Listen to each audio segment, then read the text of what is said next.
Ruang lingkup sejarah. Pengertian sejarah menurut para ahli.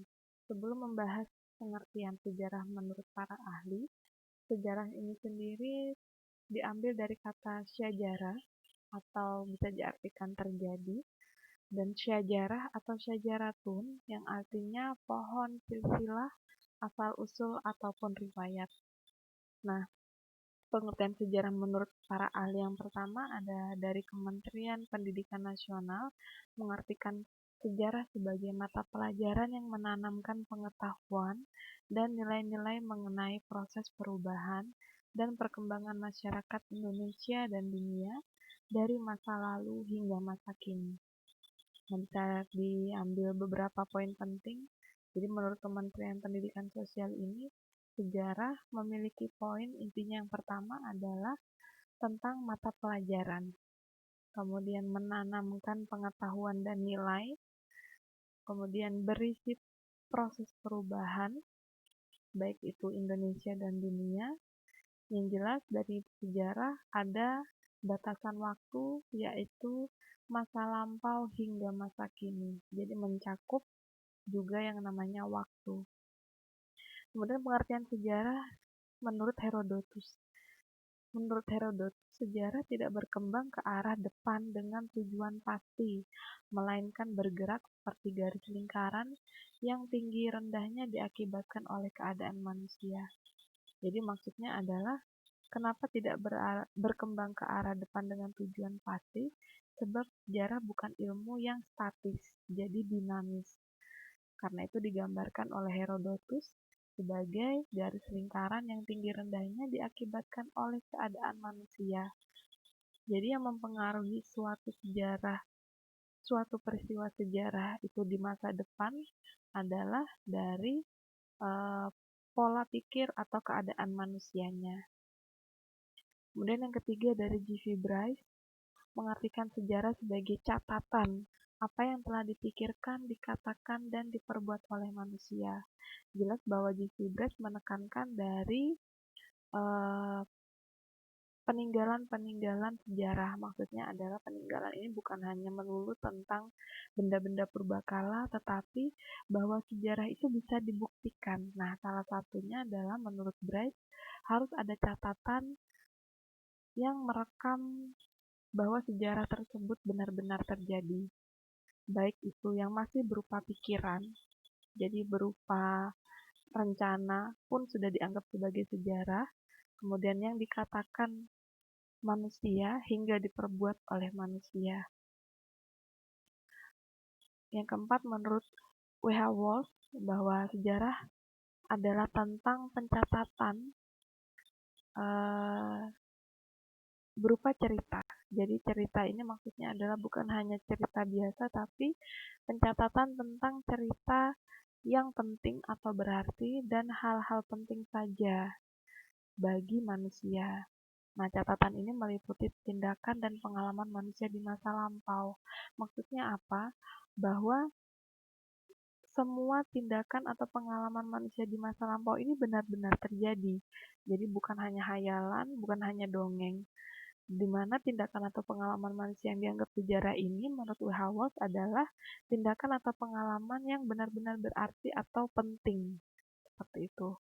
Kemudian yang kelima, menurut Patrick Gardiner, sejarah adalah ilmu yang mempelajari apa yang telah diperbuat manusia. Jadi Patrick Gardiner ini menekankan kepada subjek dari pelaku sejarah, yaitu manusia. Bukan tanaman, bukan hewan, jadi benar-benar manusia yang bisa membuat suatu sejarah. Yang keenam dari Ibnu Khaldun, mengartikan sejarah sebagai cerita tentang masyarakat atau umat manusia, peradaban dunia, dan tentang perubahan yang terjadi pada watak masyarakat tersebut. Nah, maksudnya bisa diartikan di sini bahwa Ibnu Khaldun mengartikan sejarah sebagai sesuatu yang terlihat dan tidak terlihat. Misalnya di sini diekspresikan sebagai kata-kata watak. Nah, watak ini berarti kan bukan hanya wujud real dari manusia dan peninggalannya, juga pola pikir dari masyarakat tersebut. Nah, itu juga termasuk dalam suatu sejarah. Yang ketujuh dari Ruslan Abdul Ghani, mengartikan sejarah sebagai ilmu yang meneliti dan menyelidiki secara sistematis perkembangan manusia dan masyarakat masa lampau beserta kejadiannya. Kemudian menilai kritis seluruh hasil penelitian tersebut, selanjutnya dijadikan pedoman penilaian dan penentuan masa kini ke arah kemajuan masa depan. Singkatnya, menurut Ruslan Abdul Ghani, mengartikan sejarah ini sebagai suatu ilmu yang memiliki metode, yang memiliki sistematika tersendiri. Artinya tidak sembarangan. Nah, di mana nanti hasil penelitian atau penyelidikan tersebut menjadi memunculkan teori yang bisa digunakan untuk masa depan. Jadi artinya apa yang sudah ditemukan, apa yang sudah dinilai dan diteliti di masa kini, itu bisa menentukan arah sejarah di masa depan. Karena itu sejarah sifatnya tidak statis, yaitu dinamis, tergantung dari manusia itu sendiri nanti menemukan apa saja sih yang bisa merubah sejarah di masa depan. Yang kedelapan dari Muhammad Yamin, yaitu mengartikan sejarah sebagai ilmu pengetahuan yang disusun atas hasil penyelidikan beberapa peristiwa yang dapat dibuktikan dengan bahan kenyataan. Nah, Muhammad Yamin ini mengartikan sejarah sebagai sesuatu yang empiris.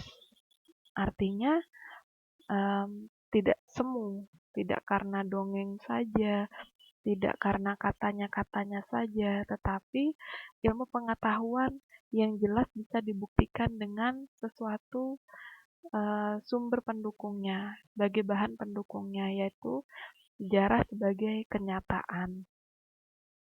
Yang 9, ada R. Muhammad Ali mengartikan sejarah sebagai yang pertama, sejumlah perubahan kejadian peristiwa dalam kenyataan sekitar kita.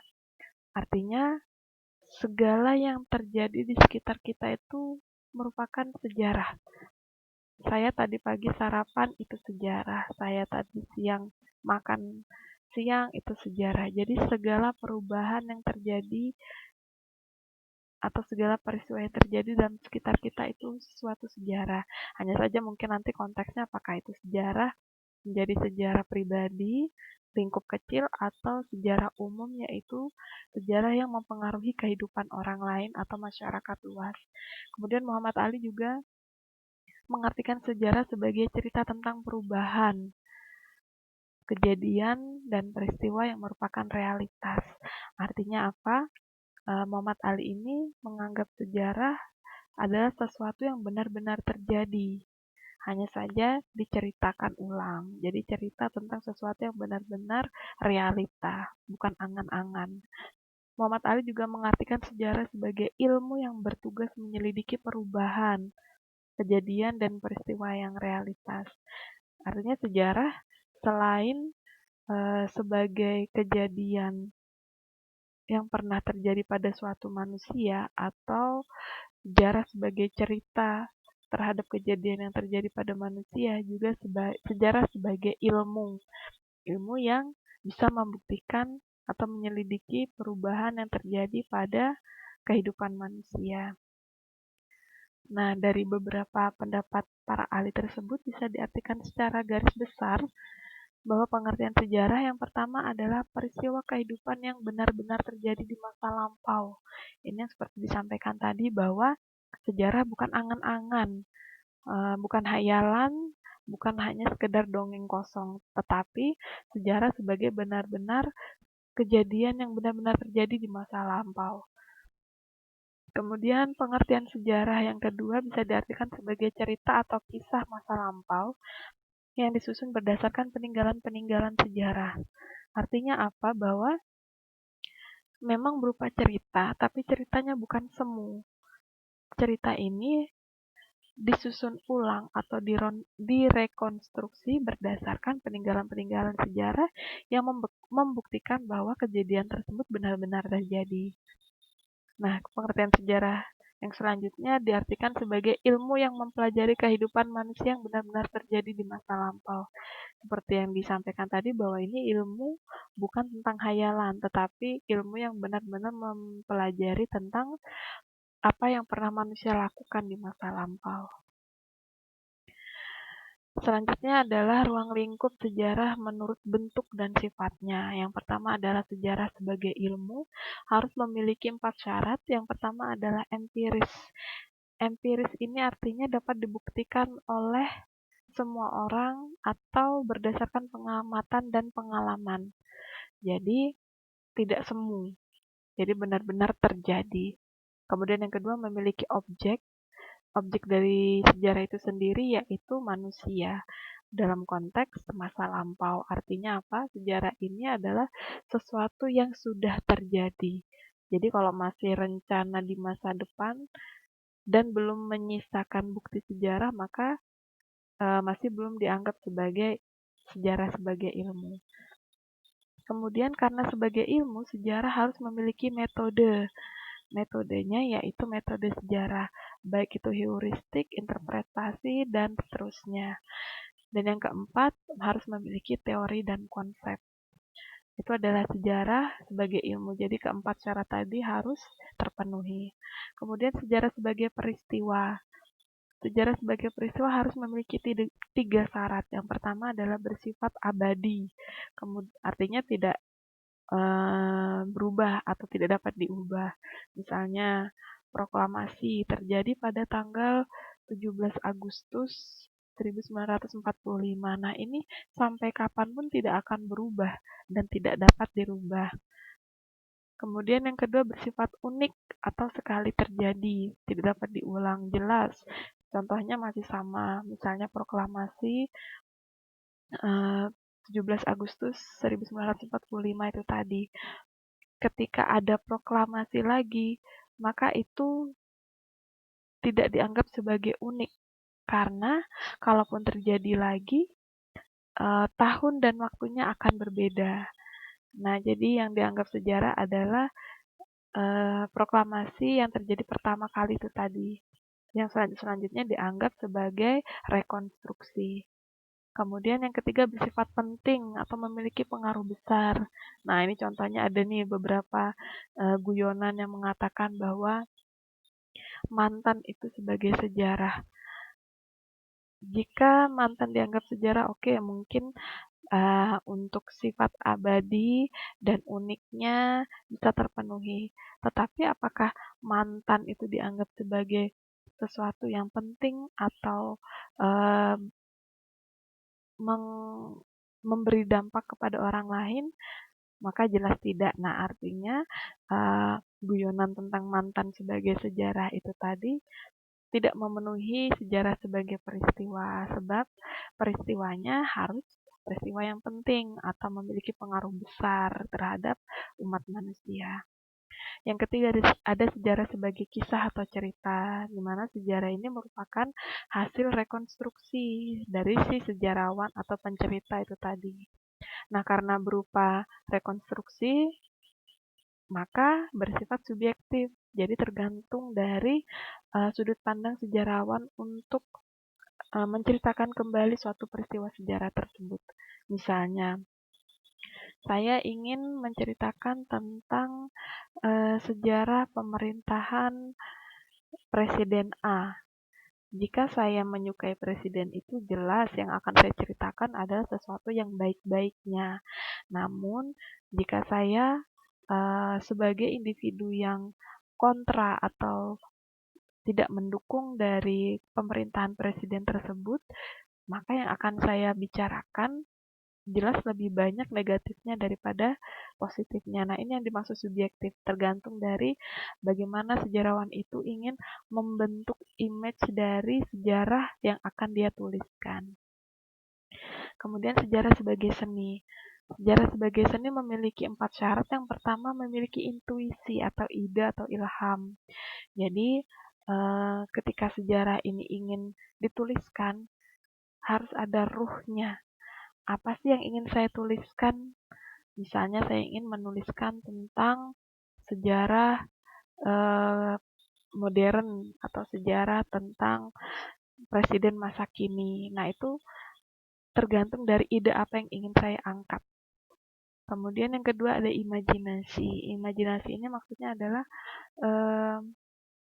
bagaimana kita bisa menghayati suatu sejarah itu bisa ada di waktu sekarang.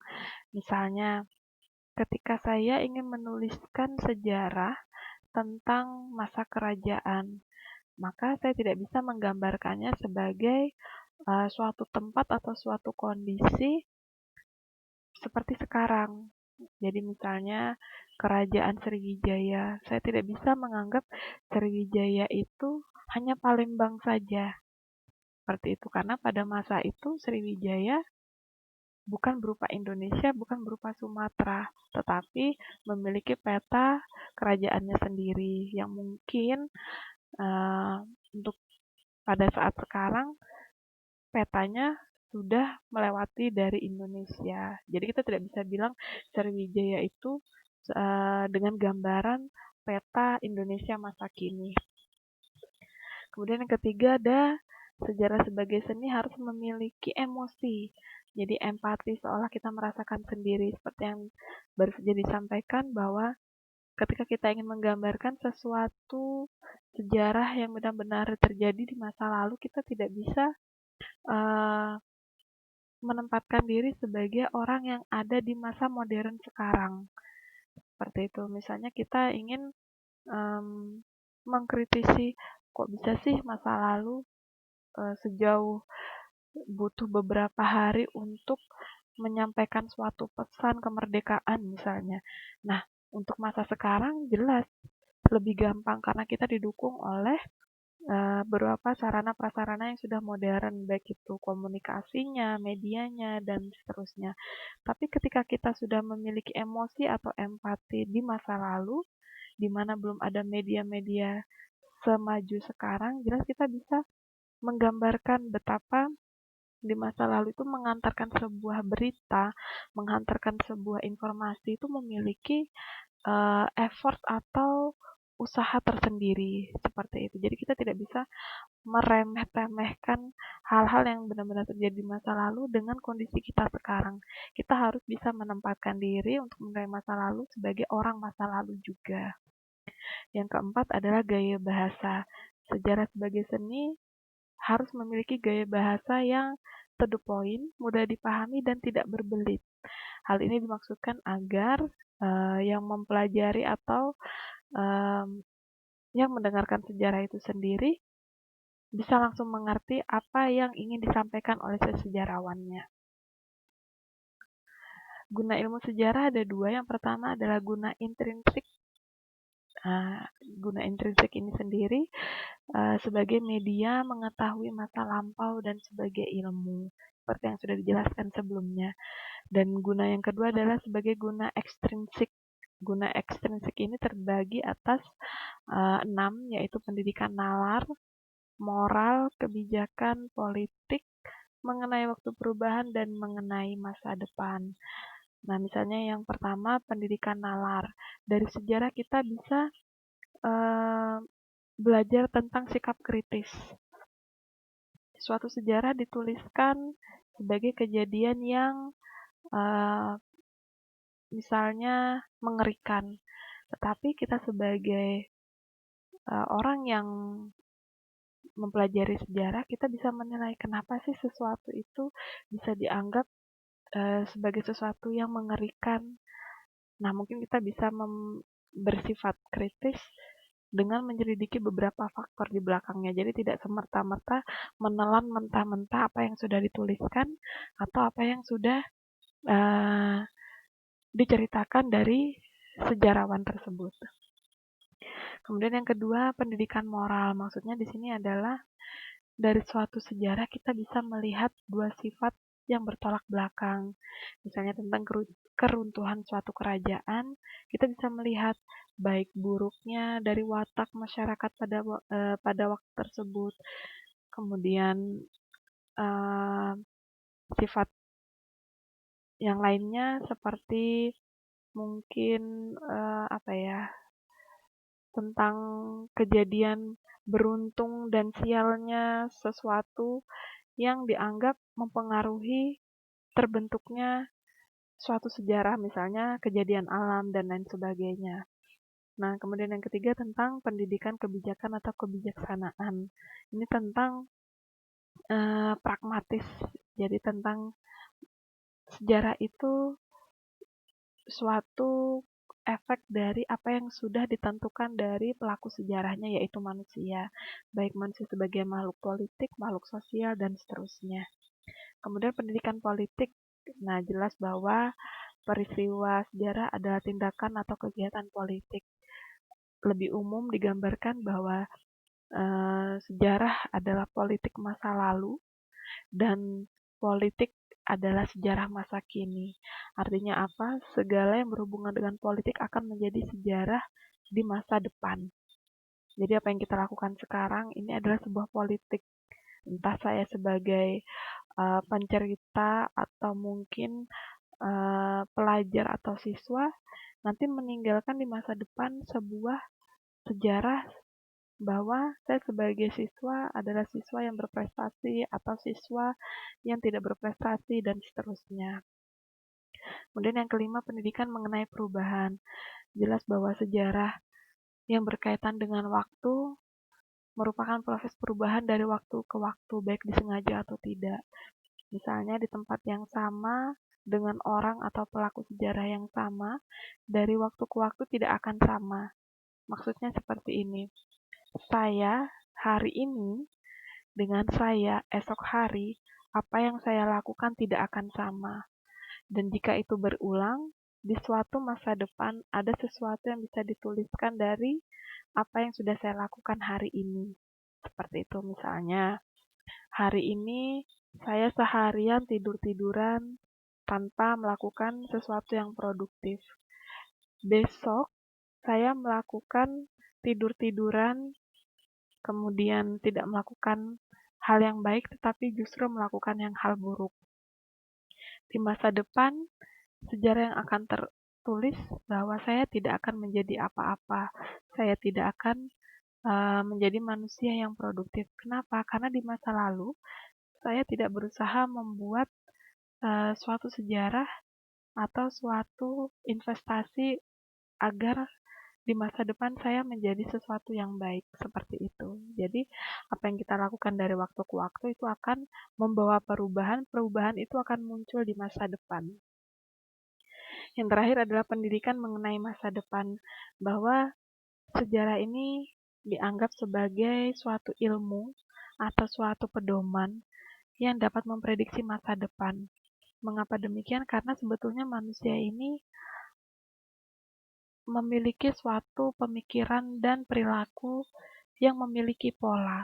Jika polanya sama, maka sejarah pun akan tercipta sama. Hanya saja mungkin waktunya yang berbeda. Misalnya, pada masa lalu, masyarakat tidak puas dengan kepemimpinan presidennya.